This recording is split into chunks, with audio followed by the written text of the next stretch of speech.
Olá, sou Mário Vilas Boas e esse é mais um vídeo do meu canal. No vídeo de hoje eu vou falar sobre o voto distrital.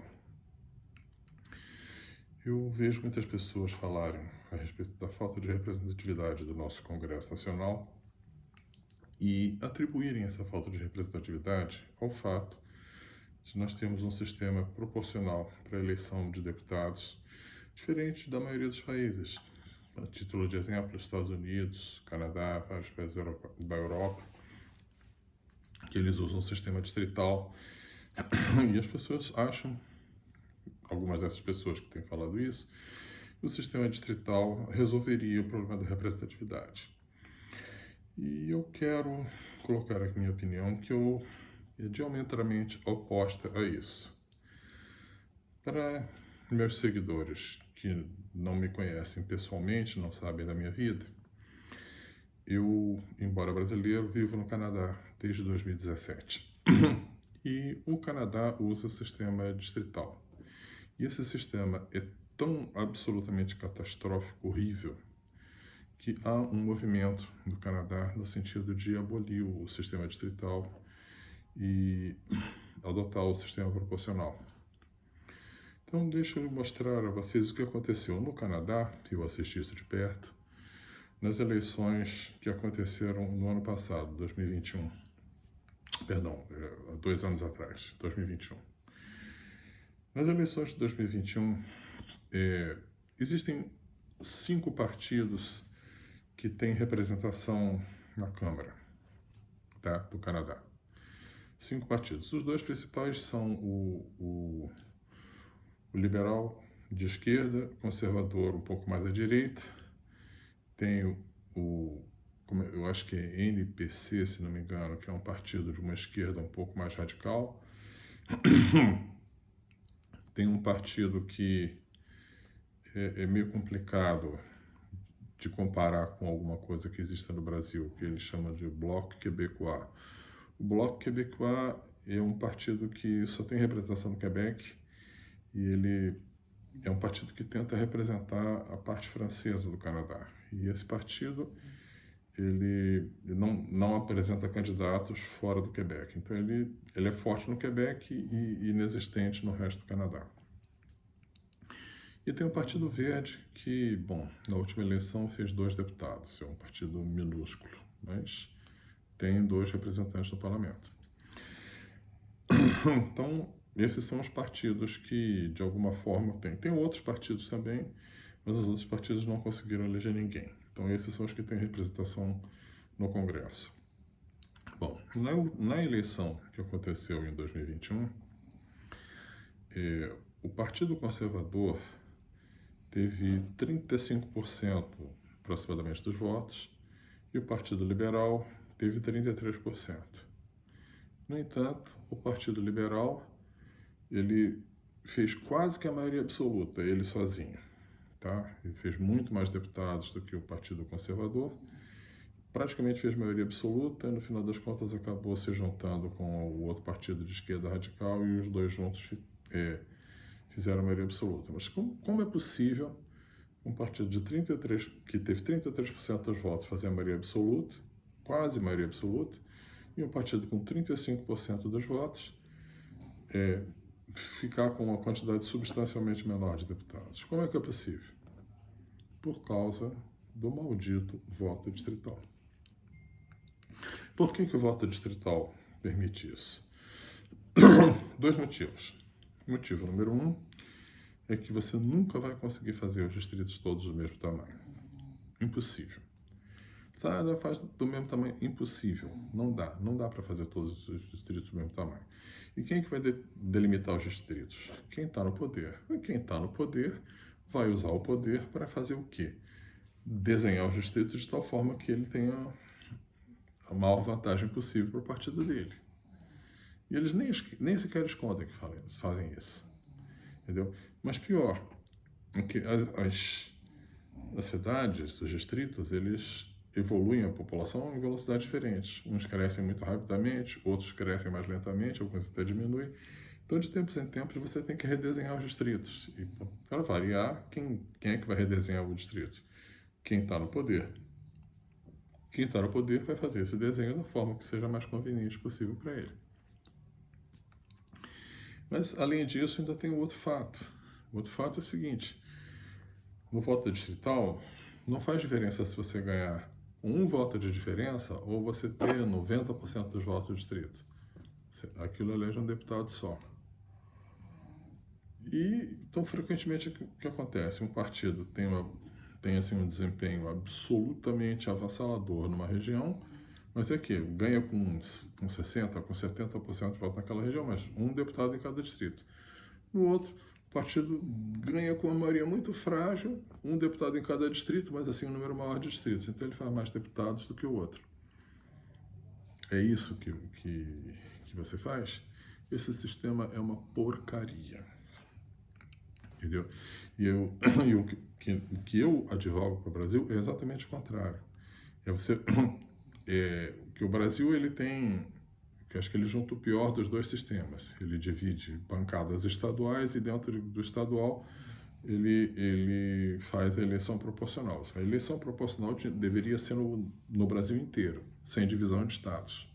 Isso que seria o correto. As pessoas que criticam a eleição por sistema proporcional, basicamente elas dizem dois motivos. Tá? Primeiro, você vota no Zé e elege o Mané. E o segundo é que na eleição voto distrital você fica mais próximo de quem defende, de quem representa você. Duas falácias, assim, completamente sem pé nem cabeça. Tá? Primeira questão. Você vota no Zé e elege o Mané. Vamos ver como é que isso acontece. No sistema proporcional, você votou no Zé. O Zé teve uma votação não muito grande. E o Mané, que é do mesmo partido do Zé, teve também uma votação não muito grande, mas um pouquinho maior do que a do Zé. E alguns outros candidatos desse mesmo partido tiveram votações ainda bem menores. Como é que funciona isso? Você junta o voto de todo o pessoal do partido e diz, bom, esses votos todos aqui é suficiente para eleger um. Então, esse partido vai eleger um. Quem vai ser eleito? Vai ser o mais votado dessa turma toda. Quem é o mais votado dessa turma toda? É o Mané. Então, se o Mané é o mais votado, é ele que vai ser eleito, com os votos dele, do Zé e dos outros tantos aí que votaram. Tá bom? Isso é ruim? Vocês acham que isso é ruim? Então vamos ver como é que essa mesma situação aconteceria se o voto fosse distrital. Tá? Se o voto fosse distrital, você votou no Zé.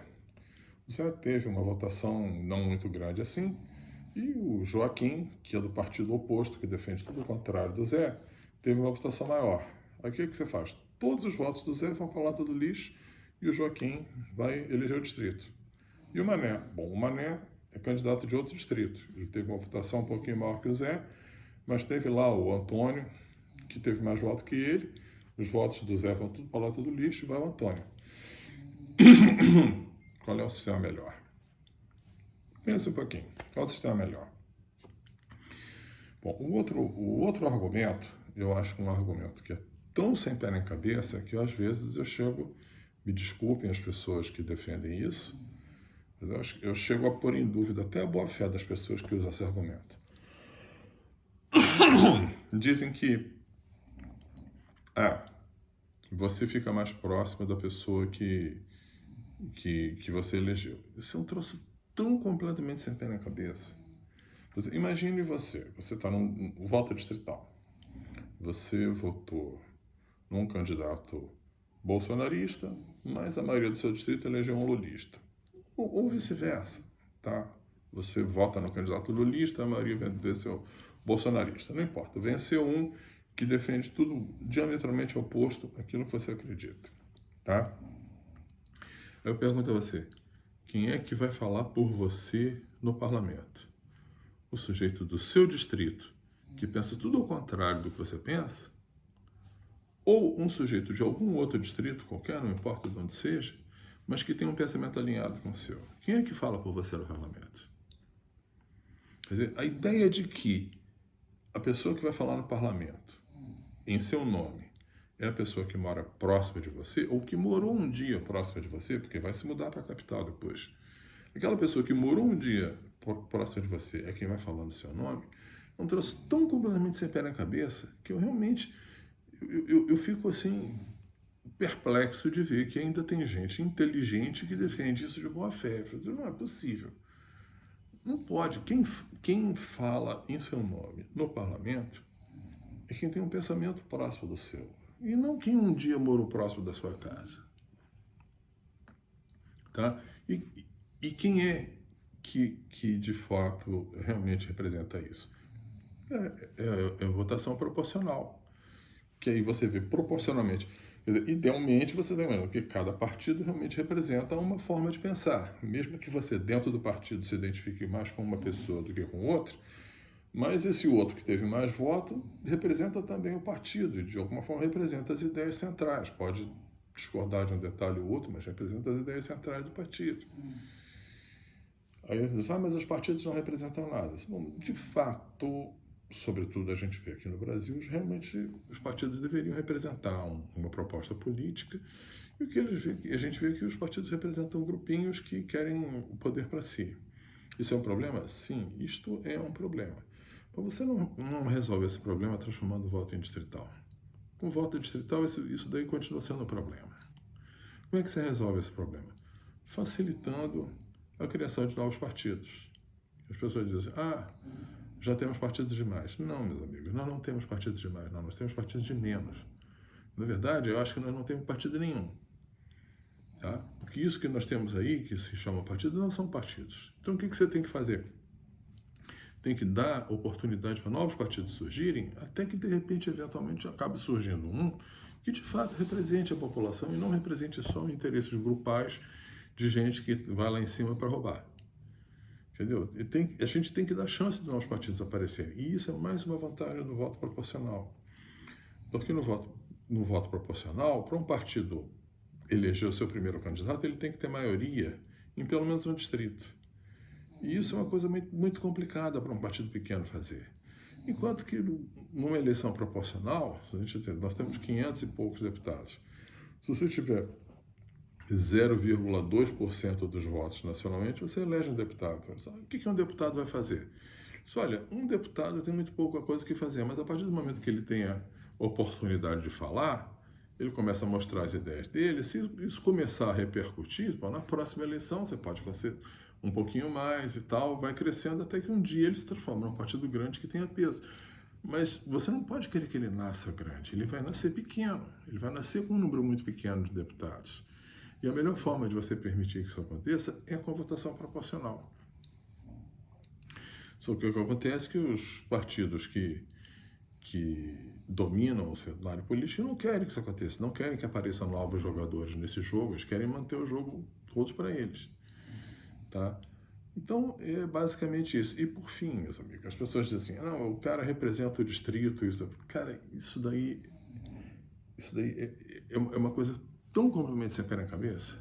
Eu vou mostrar com um exemplo de uma votação que aconteceu recentemente nos Estados Unidos, onde o voto é distrital, para mostrar para vocês que essa história de você representar o distrito não tem absolutamente nada a ver com o que acontece na prática. Bom, uma votação que repercutiu muito foi a votação do impeachment do Donald Trump. Passou com uma vantagem pequena na Câmara, aí foi para o Senado. Chegou no Senado, não teve a maioria necessária, precisaria de 2/3 para condená-lo, não conseguiu chegar em 2/3, também foi uma votação apertada, ganhou, teve mais voto a votação para que ele seja condenado, mas não chegou nos 2/3, então ele não foi condenado. Então eu pergunto para vocês, quem foi que votou de cada lado? Quem votou pela absolvição? Quem votou pelo recebimento da denúncia? Quem votou pelo não recebimento da denúncia? Foram as cidades grandes contra o interior? Foi o pessoal do sul contra o pessoal do norte? Foi a costa leste contra a costa oeste? Como é que foi essa divisão? Não teve nada disso. Foi democrata contra republicano. Tá? Os democratas votaram para acusar, democratas e o que ele chama de Rhino. Rhino é uma sigla em inglês que significa republicano só no nome. Quer dizer, os caras são filiados ao Partido Republicano, mas votam quase tudo com os democratas. Ele chama esse pessoal de Rhino. Então foram os democratas e os Rhinos votaram para receber a denúncia. Os republicanos votaram contra. De onde? De todos os Estados Unidos. Quer dizer, eles estão representando que município, que condado, que distrito. Não estão representando distrito nenhum, estão representando partido. Aí foi para o Senado. Aí o Senado, as pessoas representam o Estado. Como é que foi a divisão? Mesma coisa. Democratas votaram pela procedência da acusação, democratas e os Rhinos, e os republicanos votaram contra. E aí acontece um troço completamente, assim, que mostra que o Senado é uma ficção, porque de acordo com a ideia que os senadores representam os estados. Só que nos Estados Unidos você tem 2 senadores por estado, e eventualmente tem alguns estados que tem um senador de cada partido. Aí um estado que tem um senador de cada partido. O democrata votou pela procedência da acusação, o republicano votou pela improcedência da acusação. Aí eu pergunto, qual é a posição desse Estado em particular, esse, e que tem isso? Os dois falam no nome do Estado. Um falou uma coisa, o outro falou o contrário. Qual é a posição do Estado? Aí eu pergunto, qual dos dois representa o Estado? E eu respondo, nenhum dos dois. Nenhum dos dois representa o Estado. Cada um representa o partido. Então é nesse sentido que eu quero dizer. A gente precisa de uma reforma política? Precisa. Mas essa reforma política não pode passar pelo voto distrital. O voto distrital, gente, é fria. Não é disso que o Brasil precisa. Tá? O Brasil precisa de liberdade para a criação de partidos políticos. Precisa que a votação proporcional seja nacional e não por cada estado. Tá? E precisa de uma eleição transparente. E não de uma eleição que seja feita a portas fechadas, que ninguém pode olhar, é o código-fonte, segredo de Estado, que só aquele grupinho ali do TSE tem acesso. É isso que o Brasil precisa, e é com isso que, não de um dia para o outro, mas ao longo do processo democrático, a gente tem a chance de evoluir